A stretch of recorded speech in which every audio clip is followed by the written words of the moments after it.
noite. Boa noite. Pessoal, eu queria dar uma explicação inicial antes da gente começar a nossa palestra, já começando de certa forma, porque todo mundo veio assistir uma palestra na Casa Espírita e eu queria que todo mundo soubesse, porque hoje a gente tem aqui aproximadamente 200 pessoas, mais uma série de pessoas que estarão assistindo através do YouTube, nos acompanhando, e eu gostaria que todo mundo soubesse que, apesar de ser uma casa espírita, eu não sou daqui dessa casa espírita do Lar Francisco de Assis. Eu frequento a Cabana Espírita Nossa Senhora da Guia, que é uma casa na Glória desde 1970. Além de atuar nos moldes espíritas, também trabalha dentro da Umbanda, dentro do Candomblé de Angola, dentro do Catimbó e dentro de várias outras manifestações do mediunismo, desde que seja para a prática da caridade. Então vocês vão perceber muitas vezes na minha fala alguns termos que talvez venha dessa visão universalista que eu tenho, né? Não só pela casa que eu frequento, mas pelo próprio trabalho mediúnico de Umbanda que eu faço há 15 anos e que me permitiu ir também conhecendo um bocado sobre magia e os resultados dela. Mas também, além disso, eu me identifico muito com as filosofias orientais, em especial com o Vedanta, dos indianos. Então, vocês vão perceber que muitas vezes eu posso usar alguns termos não tão comuns. Então, que todos saibam de onde eu estou vindo e quem é que está falando, para que não se assuste nem se espante.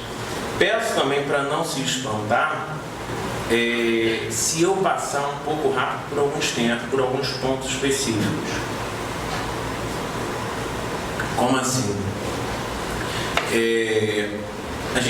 Esse é um tema muito complexo, magia e espiritismo, e eu estou partindo do pressuposto de que todo mundo que eu estou falando já é estudioso do espiritismo.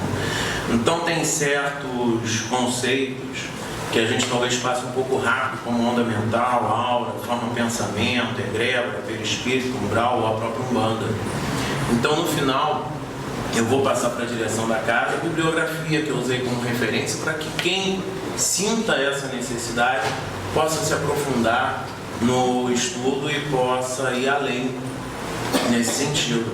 Inclusive, no próprio YouTube, a gente em 2 outras ocasiões trabalhamos muito esses temas, na palestra sobre Umbanda e Espiritismo e na palestra sobre enfeitiçamento mental. Quem não estava querendo ir assistir no YouTube, vale a pena. Então, assim, no mais, eu vou procurar explicar com tranquilidade, com a serenidade que o tema exige, tá bom? Bem, falando em magia e espiritismo, que é o tema, eu poderia também trocar esse tema, se eu fosse usar uma escolha um pouco mais pesada, eu poderia dizer que é origem e funcionamento de magia negra, tá? É coisa séria. Como uma vez eu li, a definição de feitiço é uma simpatia aí do povo que os entendidos conseguem prejudicar os outros.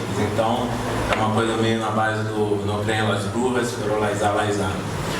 Todos nós que temos uma visão espiritualista, todos nós que temos o desejo de ser servidores da luz, todos nós que somos tarefeiros dentro de alguma casa e que temos o desejo sincero de servir ao nosso irmão, precisamos verdadeiramente entender as coisas que acontecem no mundo, ou melhor, nos mundos. Então, como é que é essa história de magia, ou magia negra, mais especificamente? Era uma vez um planetinha chamado Terra, há alguns milhares de anos. E você tinha, por milhões e milhões de anos, esse planetinha teve basicamente vegetais e animais, onde o princípio inteligente ia pouco a pouco se individualizando. Por milhões e milhões de anos, essa foi a finalidade do nosso planetinha azul. Até que os dirigentes do projeto entenderam que ele poderia atender às necessidades evolutivas do universo de uma outra forma e geneticamente começam a alterar símios para que eles possam virar os nossos humanoides primitivos. E ali você começa a ter o princípio inteligente já individualizado, começando a encarnar os primeiros homens humanos, os primeiros seres humanos.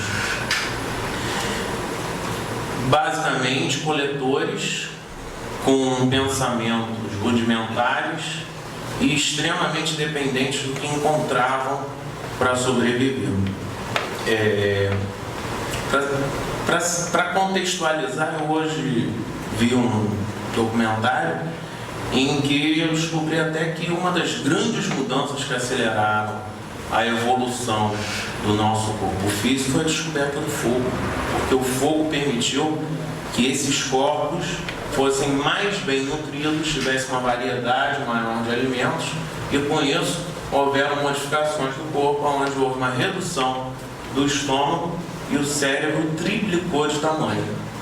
E aí, a partir do momento em que você já tem homens primitivos numa condição orgânica, em termos neurológicos, mais aptos a encarnar princípios inteligentes, nesse nosso Era Uma Vez, a gente começa a perceber que outros planetas com humanidades mais evoluídas precisavam também passar por expurgos, por limpezas. Você tem planetas onde você tem um avanço intelectual, no sentido de tecnologias mais avançadas, capacidade de entendimento daquelas humanidades ali encarnadas, um pensamento mais desenvolvido, o próprio poder mental mais claro, né? Você tem nessas mesmas humanidades em outros orbes, né?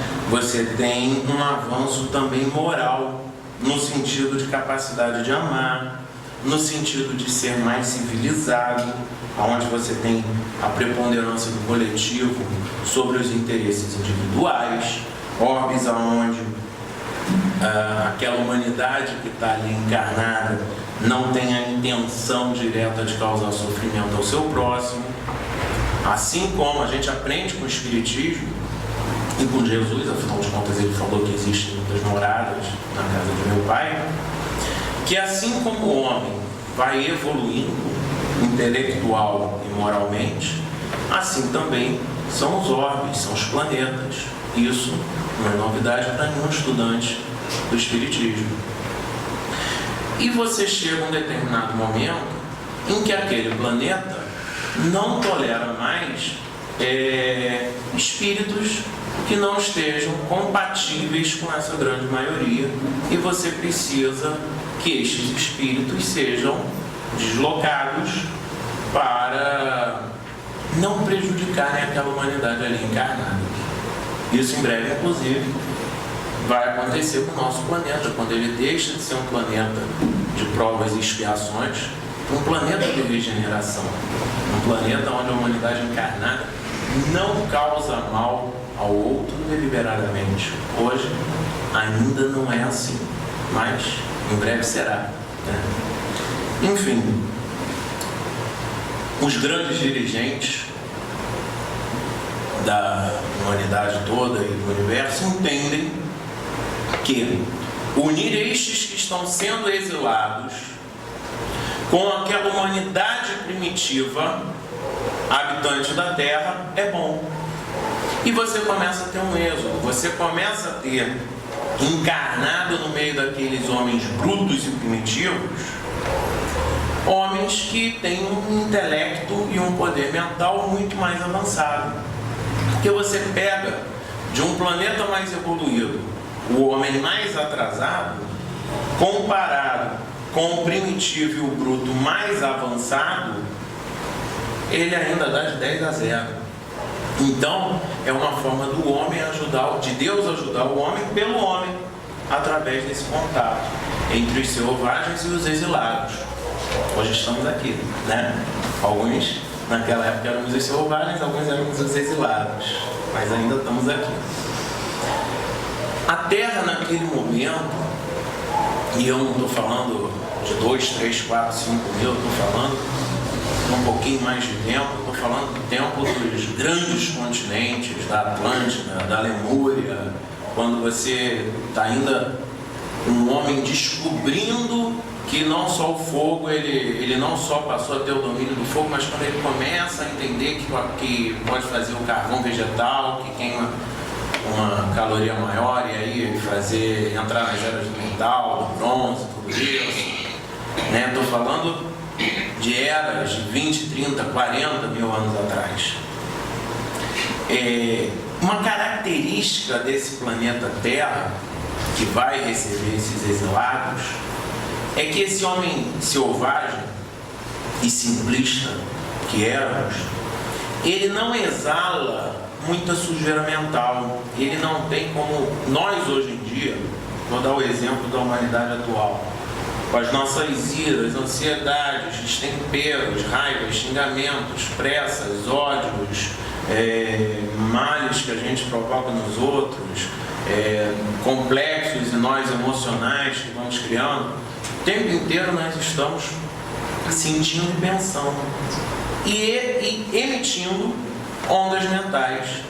Ondas mentais essas que, inclusive, quando a gente para de emitir, continuam persistindo, às vezes por poucos minutos, às vezes por séculos, dependendo da força que se imprima na hora de pensar e da quantidade de emoção e energia vital que você coloca naquele pensamento. Aquela onda mental pode perdurar por muito tempo. Outra característica interessante da gente resgatar é que essas ondas mentais têm a tendência de se associarem a outras ondas mentais e irem se aprofundando. Elas se associam por afinidade. Então, você, com uma característica da humanidade atual, percebe, principalmente nos grandes centros urbanos, onde tem muita aglomeração de gente, você percebe uma sujeira mental, uma psicosfera que é extremamente densa, né? Existem sensitivos que não conseguem nem viajar para determinadas cidades, dada a psicosfera opressiva daquela cidade A, B ou C. Enfim, a terra do selvagem não tinha essa quantidade de sujeira mental, até porque era uma população intelectualmente menos desenvolvida, mais instintiva e menos intelectualizada. Quando começam a encarnar esses exilados, eles têm outros hábitos, outros gostos, outras capacidades mentais. E eles percebem que justamente por essa ausência de sujeira mental e proximidade das dimensões, porque era o relato que os espíritos nos passam é de que era extremamente fácil a vidência do plano astral, do planetário do plano astral, dos planos mais sutis. Você não tinha esse afastamento que tem hoje. Hoje, o normal é nós enxergarmos apenas o físico, e salvo um ou outro que tem uma mediunidade de clarividência aflorada, esse sim conseguir ver o que está acontecendo no astral. Dizem todos os espíritos que na Terra é muito mais comum. Antigamente, milênios atrás, nós que estávamos encarnados conseguimos enxergar o que acontecia na parte astral. Então, quando chegam esses exilados com essa capacidade mental, num ambiente onde as dimensões estão mais próximas uma das outras, onde a realidade espiritual e física se intermeiam, se permeiam uma a outra, aonde você tem uma facilidade de ação sobre os fluidos naturais. Essa minha onda mental, da mente já desenvolvida do exilado, consegue com facilidade se associar aos fluidos naturais, inclusive etéreos e astrais, e consegue produzir com muito mais facilidade fenômenos físicos. Hoje, você, para ter fenômenos físicos, como uma levitação, ou mesmo um transporte de um objeto, ou uma voz direta, onde os desencarnados se comuniquem sem a necessidade do médium, mesmo escrita direta, tudo isso é muito mais difícil.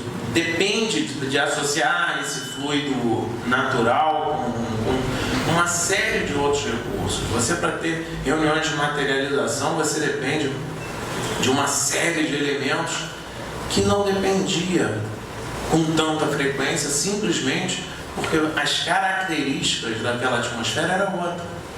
A atmosfera psíquica era outra. Então você tem resultados sobre a matéria que inclusive impressionam muito o terrícola daquela época.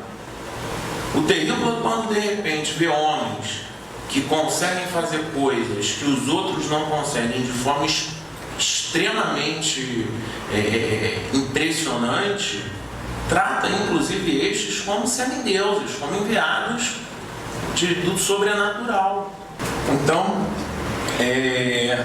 você tem uma magia mental num primeiro instante, aonde pelo poder da mente esses exilados conseguem resultados muito grandes. Como assim?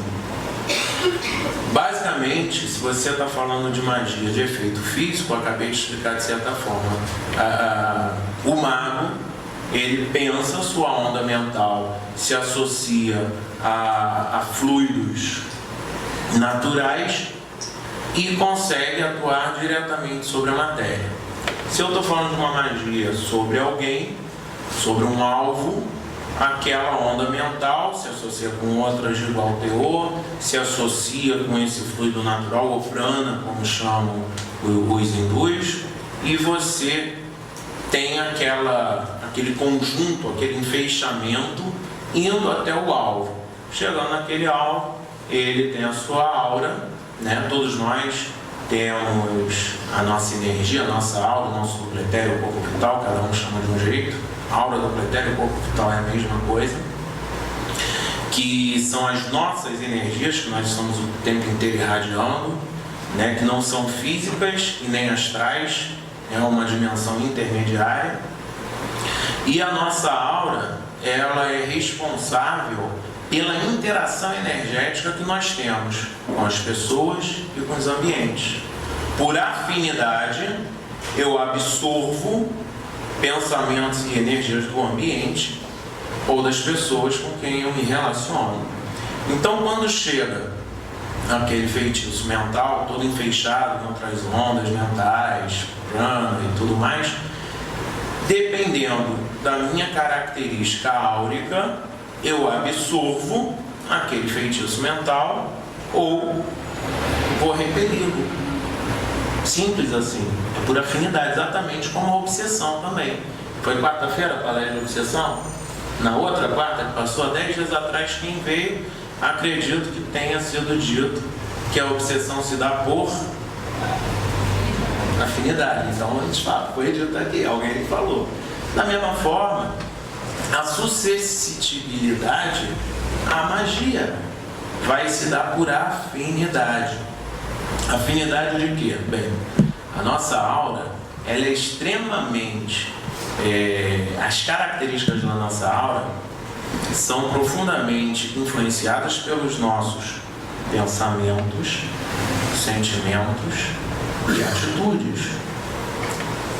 Enfim, voltando à nossa história, lá atrás você tem essa magia mental, aonde você consegue que essas pessoas influenciem desse método que eu expliquei, tanto efeitos físicos como a mente de outras pessoas, enviando feitiços mentais, puramente mentais. Esses efeitos físicos impressionam pesquisadores e historiadores até hoje, porque antigas civilizações deixaram marcos e monumentos que você não tem parâmetros até hoje. Você fica impressionado porque você percebe que não existiam recursos tecnológicos. As pirâmides lá do Egito, do Planalto de Gizé, a de Kelps, ela tem um perfeito alinhamento com os pontos cardeais. Ela é tão grande, que só em 1311 surgiu um monumento mais alto do que ela, que foi uma catedral na Grã-Bretanha. São blocos que tem 2 toneladas até 80 toneladas, que foram transportados por mais de 1.500 quilômetros, porque aquela qualidade de calcário você não tem ali na região do Vale do Nilo. Você tem esses blocos gigantescos com encaixe, que se você tentar passar uma lâmina entre um e outro, não passa, né? E tudo isso feito há 2.400 anos antes de Cristo, há quase 5.000 anos. Então, aliás, as pirâmides, a gente fala muito das pirâmides do Egito, mas o país que mais tem pirâmide é o Sudão. Você tem pirâmide no Peru, você tem pirâmide na Guatemala, na Grécia, na China. Na Mesopotâmia, a civilização mais antiga já erguia pirâmides, que eram os zigurates, que eram lugares de adoração aos deuses. Além dela funcionar como templo religioso, servia como armazém de alimentos para os sumérios da Mesopotâmia antiga. Então, isso tudo eram efeitos que eram conseguidos por causa de toda essa característica, dessa combinação de mentes bem desenvolvidas com um ambiente propício para essa influenciação dos fluidos naturais. Agora, eram mentes bem desenvolvidas em termos intelectuais, porque em termos de entendimento espirituais estavam tão atrasados que precisaram ser exilados para mundos primitivos. Isso significa que na hora em que eles se destacam em relação à população que já tinha, você começa a ter uma exacerbação do ego muito grande. Você começa a ter essa vaidade aflorando, esse desejo de poder e de domínio. Você começa a ter um exercício de uma tirania muito grande. E aí você começa a deliberadamente também querer manipular a vontade dos outros. Que, aliás, essa é a definição de magia negra, segundo Ramatiz. Ramatiz não define como magia negra despacho que você faz com bichos de 2, 3, 4, 3 não, 2 ou 4 patas, né? Não é isso que é magia negra, o sacrifício e vela colorida, não. Magia negra, segundo Ramatiz, você pode fazer com uma vela que você acenda, ou com um pensamento descontrolado. Magia negra, segundo Ramatiz, é todo ato que você faz com a deliberada intenção de intervir no livre-arbítrio do teu próximo. Quando você faz qualquer atividade energética para intervir no livre-arbítrio do teu próximo, é considerado magia negra. Então, esses tiranos e todo esse movimento que começa a acontecer, até porque você começa a ter as evoluções tecnológicas, e essas evoluções tecnológicas também são evoluções bélicas, e você começa a ter guerras e núcleos de poder, cidades combatendo cidades, ódios se acirrando, preconceitos entre etnias se exaltando. Conforme isso tudo vai acontecendo, você começa a não ter mais aquele ambiente virginal de pensamentos. Pelo contrário, você tem uma poluição mental que vai se agregando e vai se adensando ao ponto, inclusive, de na parte astral começar a estruturar as zonas umbralinas. Quando a gente estuda qualquer livro espírita, como o Dr. André Luiz, por exemplo, falando sobre umbral, você vai ter também ali a fala de que o umbral, aonde muitos, quando desencarnam, permanecem, é resultado dos pensamentos da humanidade encarnada. O umbral é o reflexo da psicosfera atual da Terra e do terrícola atual. Então, conforme o terrícola vai adotando essa característica, vai exudando toda essa poluição mental e ela vai se adensando e estruturando essas zonas umbralinas. E vale salientar que todas essas guerras que você tem no passado não são só guerras físicas, são guerras também mentais, com intenso abuso de magia. Tá? Até bem pouco tempo atrás, você tem até bem pouco tempo, não sei nem se já acabou esse tipo de abuso de magia. Porque, por exemplo, o Hitler, ele se associava com uma série de médiuns para tentar conseguir uma série de propósitos. A União Soviética, na Guerra Fria, buscava, para junto de si, alguns dos estudos mais interessantes sobre efeitos paranormais foram feitos na União Soviética até. Por quê? Porque buscava pessoas que tivessem capacidades psíquicas diferentes e buscava utilizar a favor de si. Então, o que dirá naquela época? Com tudo isso, você começa a ter também um distanciamento dimensional. O físico já não fica tão próximo do astral. Essa permeabilidade que existia já começa a não existir. Essa vidência que era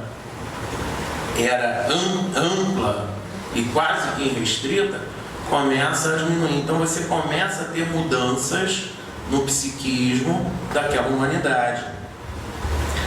E você começa a ter dificuldade de alcançar os mesmos resultados. Reparem que até dos grandes monumentos da antiguidade existe um hiato enorme até os grandes monumentos atuais. O homem na antiguidade conseguia prodígios que só agora, com um profundo avanço tecnológico, nós somos capazes de reproduzir. Então, você tem um dado momento em que o homem não consegue mais fazer essa magia mental com a mesma facilidade, o ambiente mudou. Então, depois de várias encarnações, você passa a ter também magia com o uso de elementos materializados. Porque aquela magia mental não traz mais o mesmo resultado. Então, por que usar elementos materializados? Quando o mago começa a usar esses elementos, ele pode intencionar três coisas. Uma, usar aquele objeto como endereço vibratório. Por exemplo, eu tenho que tomar um pouco de cuidado com os exemplos. Eu tenho que pegar os exemplos que são bem comuns. Mas, quem nunca ouviu falar da vizinha que quer prejudicar a outra, né? E rouba uma roupa do varal dela para levar em algum lugar que faça uma prática mágica de varejo para prejudicar. Aquela camisa, aquele tecido que está impregnado, que o tempo inteiro interagiu com a aura daquela pessoa, está impregnado com os fluidos dela. E na hora que a vizinha vai, não é minha vizinha não, minhas vizinhas são ótimas, nenhuma faz isso não. A vizinha da outra vai lá e faz uma coisa dessas, ela está usando aquela camisa como endereço vibratório. Toda aquela carga, todo aquele malefício que vai ser feito sobre a camisa, por afinidade, vai repercutir na vítima. Então eles começam a usar como endereços vibratórios. Pode-se usar esses elementos materializados como doadores de fluidos etéreos. As energias que não tão facilmente são absorvidas pela onda mental começam a ser quando eles utilizam elementos naturais para extrair o prana, ou o éter físico, o éter químico presente na aura daqueles elementos, para potencializar a sua magia. Ou ainda uma terceira situação em que eles começam a usar esses objetos como acumuladores. São objetos, porque, veja bem, a gente fala em objetos, a gente pensa às vezes em físico, mas se eu pegar qualquer objeto que seja, um anel, por exemplo, eu sei que aquele metal nada mais é, e a ciência deixa isso claro hoje pra gente, do que energia acumulada, concentrada, coagulada. O estado natural de todas as coisas é a dissipação dessa energia para voltar à sua dimensão de energia livre e solta. Por isso, inclusive, que mesmo objetos inanimados, como um anel, por exemplo, tem aura. Você pega um vidente e pede para ele observar uma joia. Muitas vezes ele vai observar, num formato oval, uma luz sendo irradiada daquele objeto.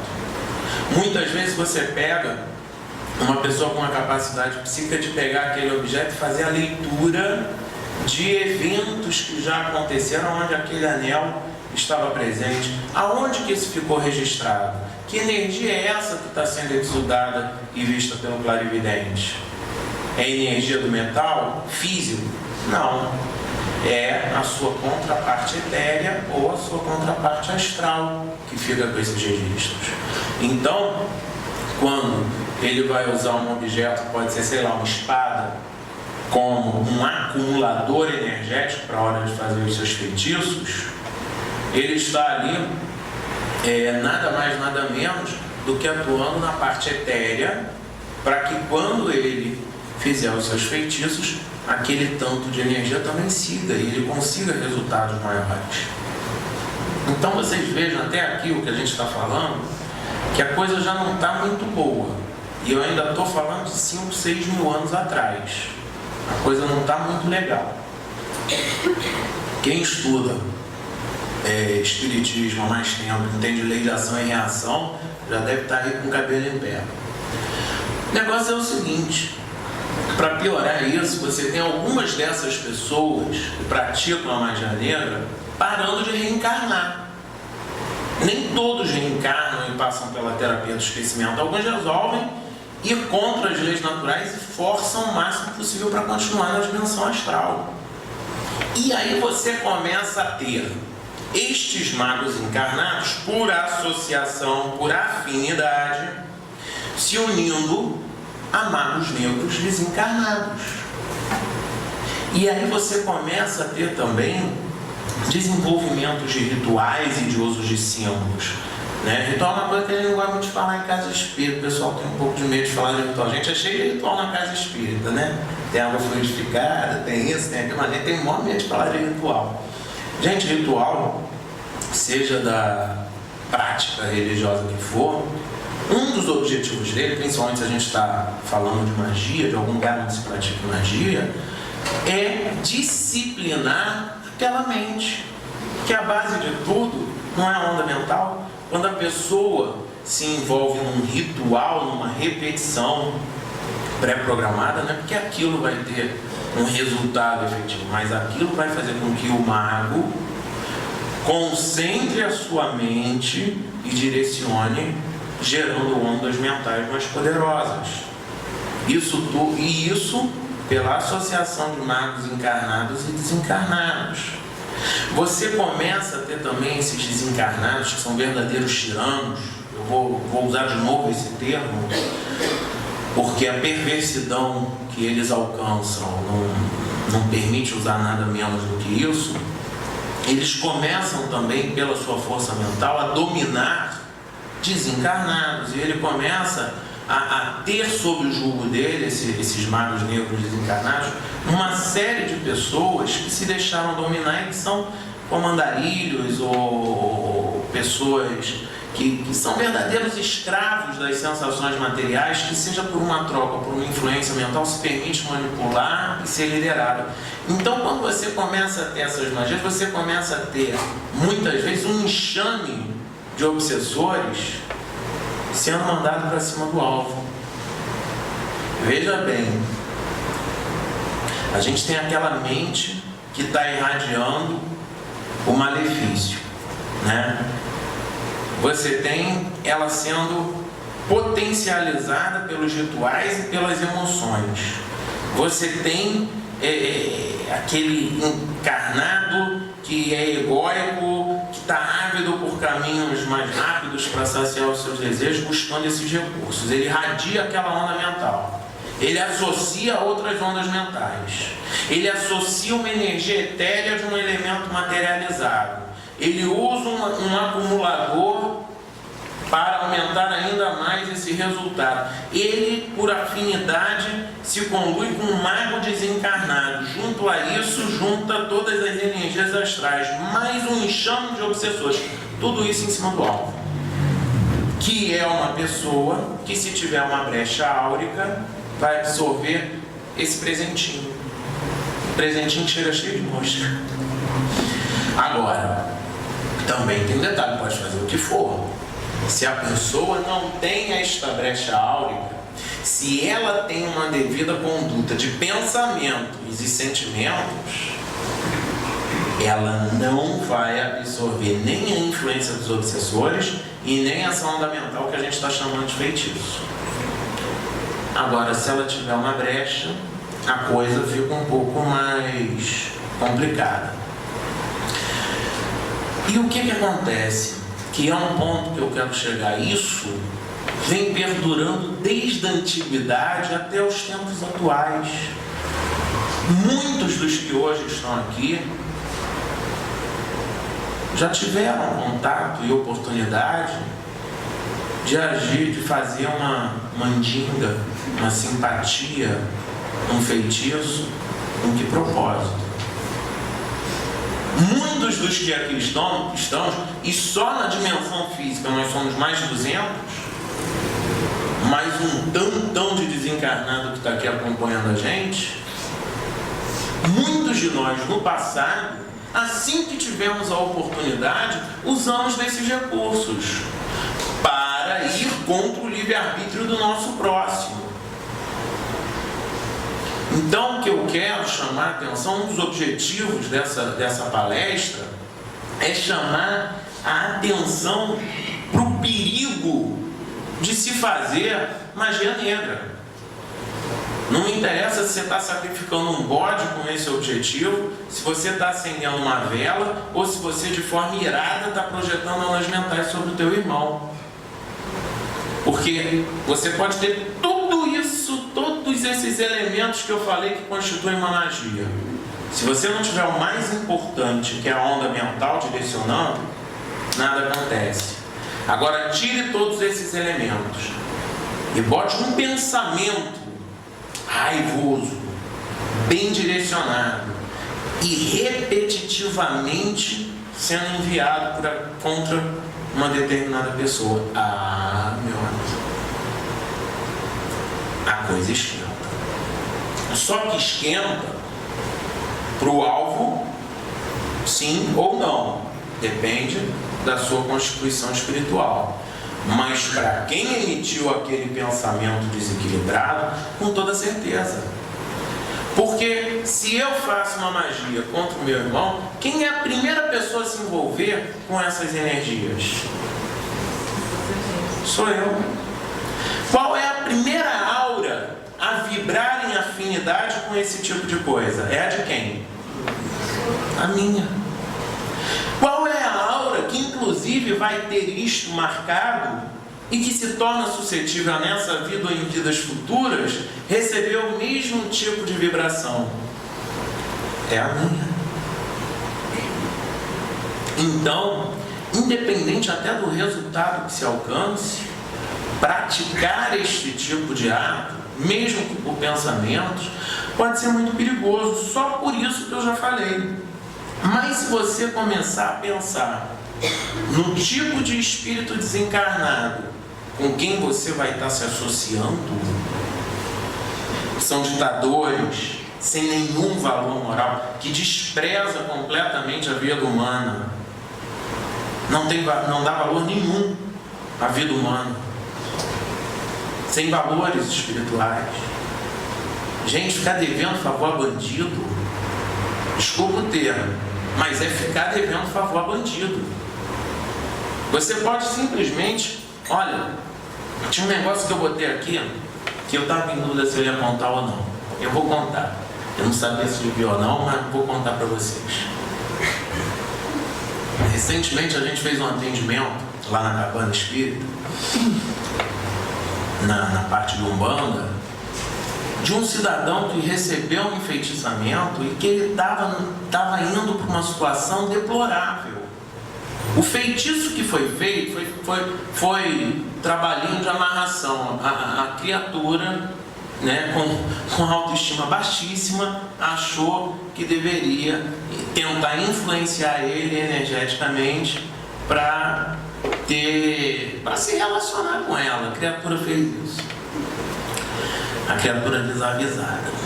fez esse trabalho lá, sei lá se foi simpatia, o que foi, se leu em jornal. Eu sei o seguinte: tem um ditado na Umbanda que diz inclusive o seguinte: quem não pode com a mandinga não carrega patuá. Quem não pode com a mandinga não carrega patuá. Ela fez o tal trabalho, né, de traga a pessoa amada em 7 dias, e o resultado é que o cara estava numa situação deplorável, já indo para o caminho da mendigância, totalmente subjugado por vício de drogas. Tudo isso, o estado lastimável que o alvo estava indo. E foi um trabalho, gente, que para ser desfeito deu trabalho, porque a quantidade de obsessores que se associaram em cima dele. E eu não estou falando, gente, de obsessor daquele desafeto, ou daquele obsessor, por exemplo, aquele vampiro, né, que a gente chama de vampiro astral, que eu fumo muito, eu bebo muito, aí alguém que fuma muito, bebe muito fica colado comigo, ou um desafeto que ainda não tem Cristo no coração e aí deseja o mal dos outros. Eu não estou falando disso. Eu estou falando de obsessores que deliberadamente querem o pior para aquela pessoa, que fazem o mal com total consciência do mal que estão fazendo. Então, assim, um feitiço que ela fez, dito aí de amarração, conseguiu causar um prejuízo enorme na pessoa. A gente tem que ter um cuidado muito grande com qualquer coisa desse gênero. Não podemos abusar de coisas materiais, né? Então essa era uma pessoa que não levava mais do que 4 pessoas dentro do carro para não pesar e estragar o carro, e nem uma criança.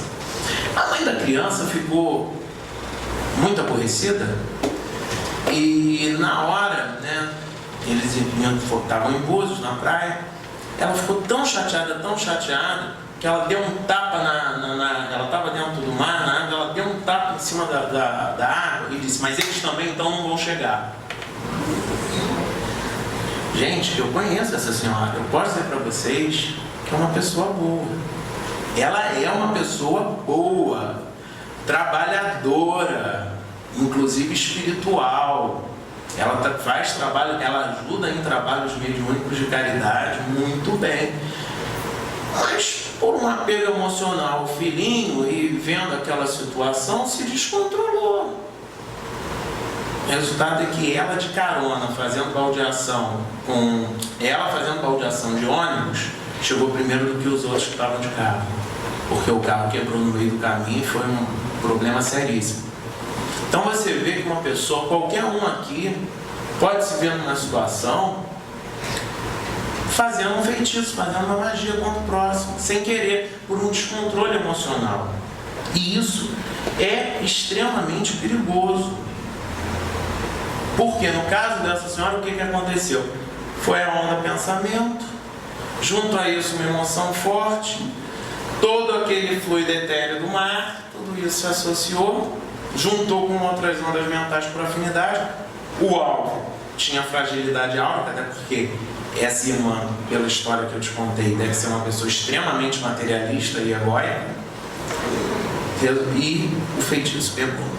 Depois a coitadinha ficou toda se lamentando: eu não queria ter feito, mas fez. O fato de se eu boto um prego numa madeira no lugar errado e eu tiro, eu posso até tirar o prego, pedir desculpa, mas o furo vai continuar ali. Nós somos responsáveis por tudo que nós fazemos.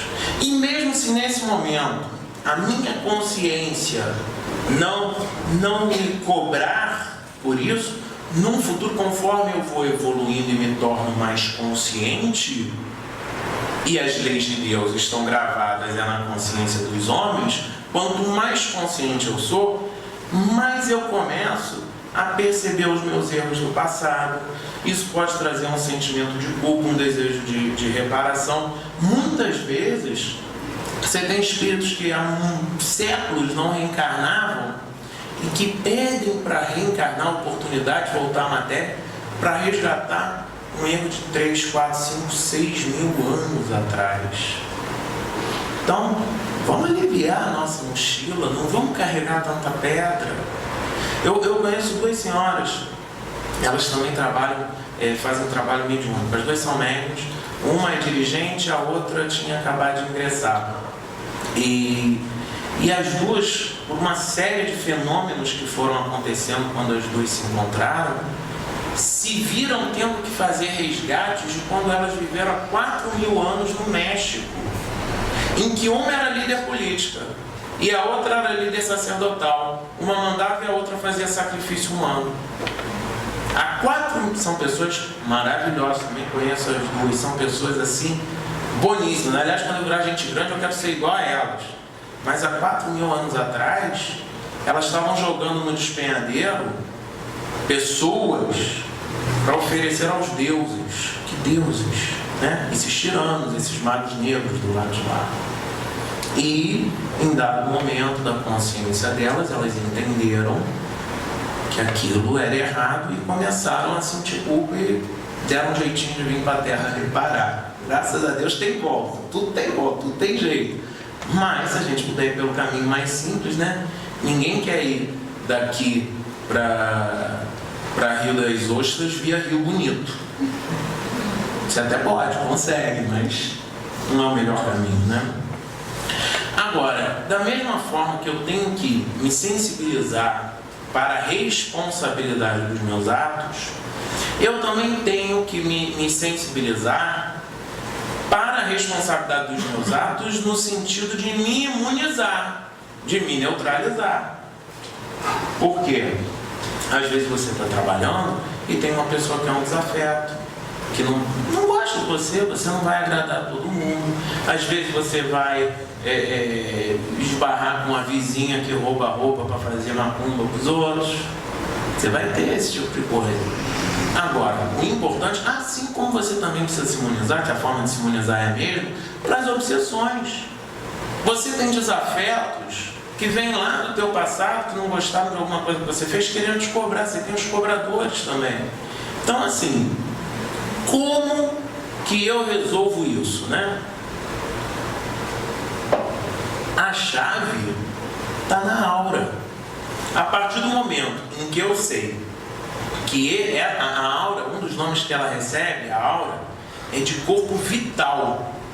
Na hora em que eu sei que esse meu corpo energético existe e que ele é extremamente impressionável pelos meus pensamentos e sentimentos, eu começo a perceber o valor e a importância de orar. Quando eu estou orando, eu estou fazendo uma magia. Por quê? Na oração, eu vou irradiar uma onda pensamento que vai se associar com outras de igual teor e vai retornar para mim. A oração é uma magia, se a gente for usar essa definição. O hábito da oração nos ajuda a nos imunizar, porque nós estamos, inclusive, aquele pensamento e sentimento sendo colocado na nossa aura. O ato da meditação, principalmente porque ela ajuda você a ter respostas emocionais mais inteligentes diante do dia a dia. Que a meditação vai te permitir controlar as suas ansiedades e refletir melhor sobre quem você verdadeiramente é. O exame de consciência, que é tão apregoado nas obras espíritas, é tão necessário para que você realmente mude o seu campo vibracional, sua aura, né? E sem dúvida alguma, equilíbrio emocional. Existem outras coisas que podem ser feitas para essa imunização? Existem atos exteriores que podem me ajudar a me defender, tanto de magia como de obsessões, mas são atos de pouco valor. Por exemplo, e vou explicar por que são de pouco valor, mas alguns deles, como o passe, o reiki, o jorei, defumação, banho de erva, rituais, amuletos, passeios junto à natureza, eu vou repetir todos eles e falar um por um. Mas por que eles são de pouco valor? Porque eles são atos exteriores, é um quantum de energia mais sutil que é colocado sobre mim. Se eu me sensibilizo e mudo meus pensamentos e sentimentos para manter aquele padrão vibratório, maravilha. Agora, se eu vou pegar o exemplo do passe, que é o que a gente mais faz na casa espírita, se eu tomo meu passe, saio daqui, vou para casa, me disponho no trânsito, olho com arrogância com uma pessoa que esteja no meio da rua, me destempero com meu familiar e vou dormir praguejando porque torci o pé no meio do caminho ou qualquer coisa assim, o valor daquele passe foi todo embora, se perdeu. Aquela energia que foi toda preparada para abastecer a tua aura, você mesmo joga fora. A mesma coisa se dá, por exemplo, usa-se muito na Umbanda, em outras denominações religiosas também, defumações e banhos com ervas. Por quê? Porque a erva, enquanto ela está crescendo, a planta, no duplo etéreo dela, ela vai acumulando magnetismo do Sol, da lua, prana que ela absorve do Sol, energias da Terra, e tudo isso ela vai elaborando o duplo etéreo. Quando você queima ou amassa ela na água para poder fazer um banho, toda aquela energia está sendo liberada de uma vez só. Mesma coisa, se você se coloca receptivo e procura manter aquele padrão vibratório, muito bem. Se não, no dia seguinte já foi por água abaixo. A mesma coisa com passeio junto à natureza. Isso é uma recomendação muito boa. Ramatiz fala que toda forma de pensamento que é emitida por alguém e que a gente ao longo do dia vai se associando com algumas formas de pensamentos bem deletérias, ela tem a marca do elemental, do elemento da natureza mais presente na energia de quem emitiu. E que quando a gente vai à natureza por associação, as energias daquele elemental são absorvidas pela natureza. Então, por isso que andar num bosque, caminhar na areia, nadar no mar, esse tipo de coisa, pode nos revigorar espiritualmente, nos descarregar. Mas, mais uma vez, eu quero chamar a atenção que a melhor fórmula é o orar e vigiar. Porque quando a gente ora, de dentro para fora, estamos modificando a nossa aura. Quando a gente vigia os nossos comportamentos e atitudes, a gente se impõe uma disciplina que nos traz o benefício de verdadeiramente modificar a nossa aura. A gente tem ainda 10 minutos, Cristian? Posso passar 10 minutos? Eu estou te pedindo na frente de todo mundo, que aí se você disser não, você fica feio na frente de todo mundo. Pode? Eu queria abrir para perguntas. Eu queria abrir por 10 minutos para perguntas, porque eu sei que é um tema que é pouco tratado. Agora, eu queria pedir que quem quiser nesses 10 minutos fazer perguntas, se atenha ao tema de magia, porque senão a gente tem os grupos de estudo. Se for para tratar alguma outra coisa que a doutrina espírita fala, a gente tem os grupos de estudo, tem até o atendimento fraterno para quem quiser e etc. Quem ficou com alguma dúvida e não tem vergonha de falar? Que dúvida? Eu estou vendo interrogação no rosto de um monte de gente. Quem é que quer fazer alguma pergunta? Todos entenderam? Eu perdi no momento que você... Fala no microfone que é para o pessoal lá de fora do pensamento. No momento que você se referiu a um mago,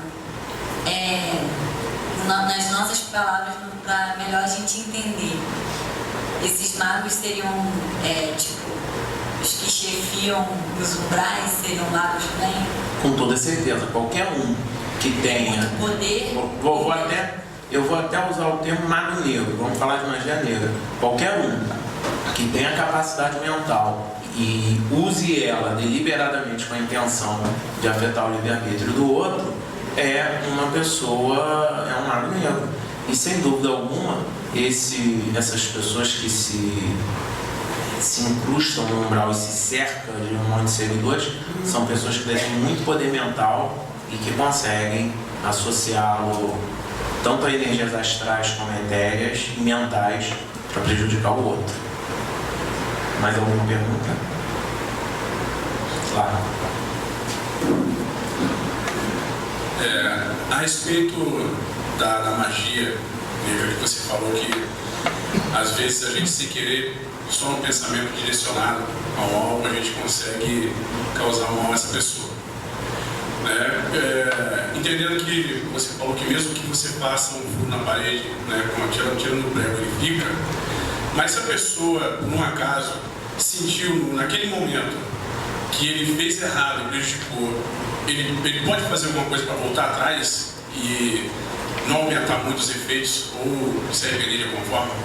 Sem dúvida alguma, só o arrependimento e o desejo sincero já começa a irradiar um outro tipo de onda de pensamento, associado com outro tipo de sentimento. E o princípio físico, o princípio científico da maldição é o mesmo da bênção. Então, a partir do momento em que você deseja abençoar uma pessoa, né, ou fazer uma magia positiva para aquela pessoa, né, você está irradiando uma série de elementos que podem ser absorvidos pela aura daquela pessoa e a gente alcançar uma cura, com toda certeza, tá? Existe, pegando esse gancho, se a gente olha num prazo de tempo maior e esse arrependimento acontece entre encarnações, muitas vezes você pede para reencarnar com o seu perispírito sensibilizado para atuar em desmanches de feitiçarias. E aí você acaba reencarnando com um compromisso mediúnico, com um tipo de assistência espiritual próprio para isso. Muitos dos médiuns que precisam labutar na Umbanda, né, são pessoas que abusaram muito da magia no passado, né? É diferente o médium com compromisso de Umbanda do médium com compromisso espírita, porque eu até posso pegar o médium espírita e desenvolver ele numa agremiação com trabalho de terreiro e vice-versa.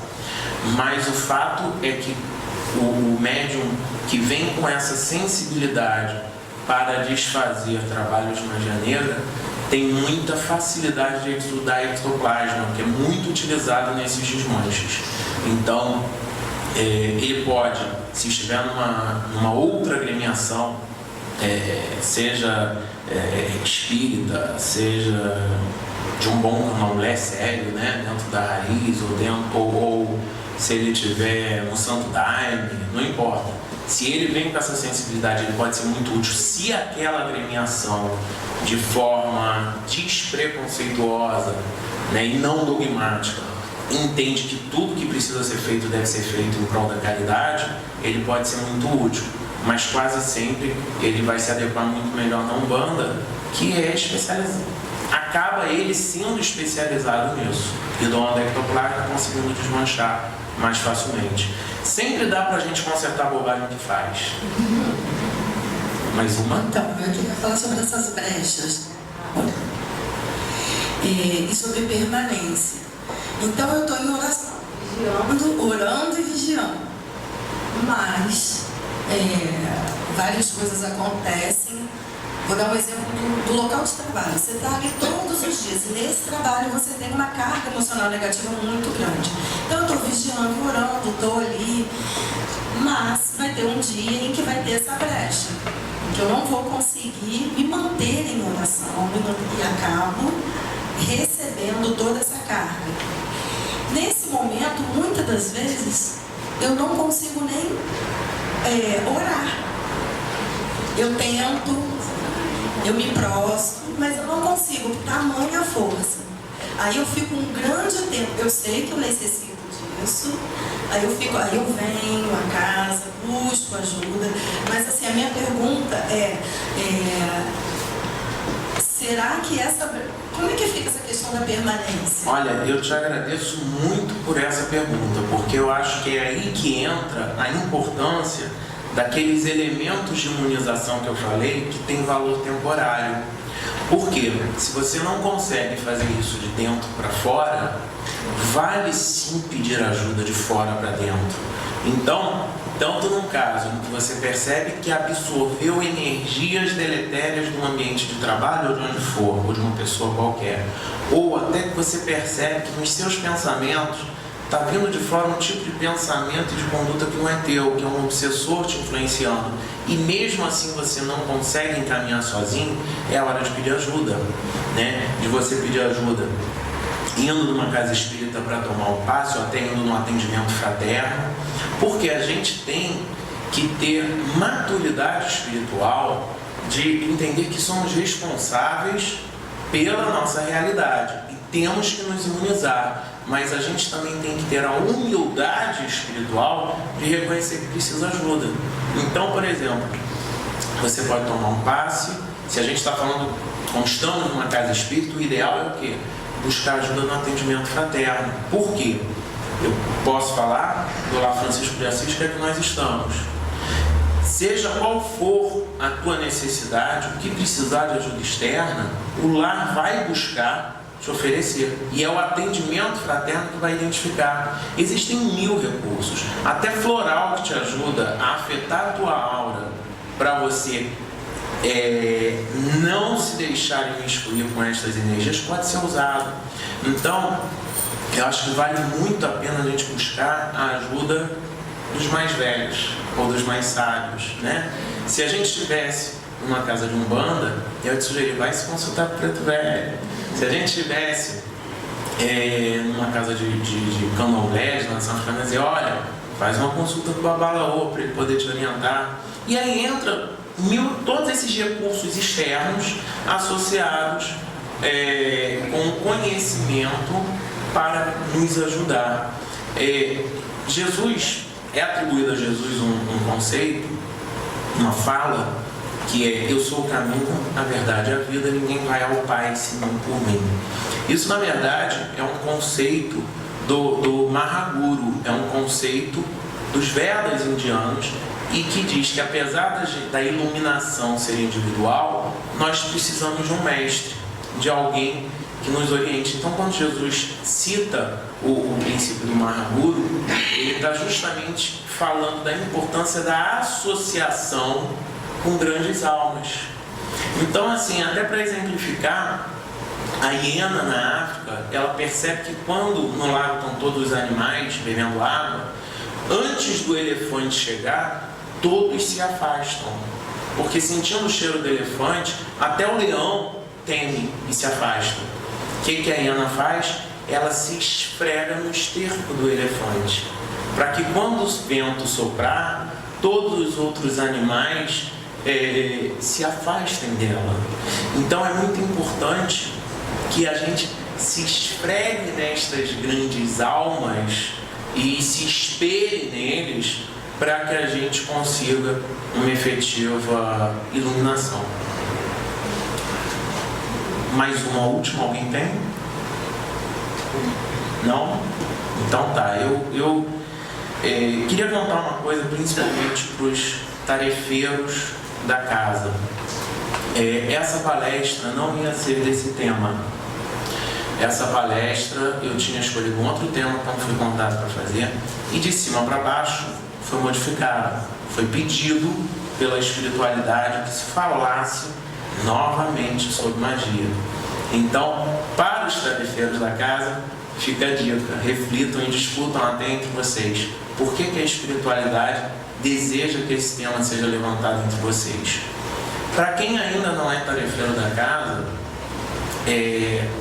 eu digo ainda, porque eu, mesmo sendo visitante, gostaria de convidar a ser, né? E se você veio como visitante só hoje pela primeira vez, você tem uma outra agremiação religiosa, seja da denominação que for, que você se afina mais, eu também te convido a ser um tarefeiro da luz.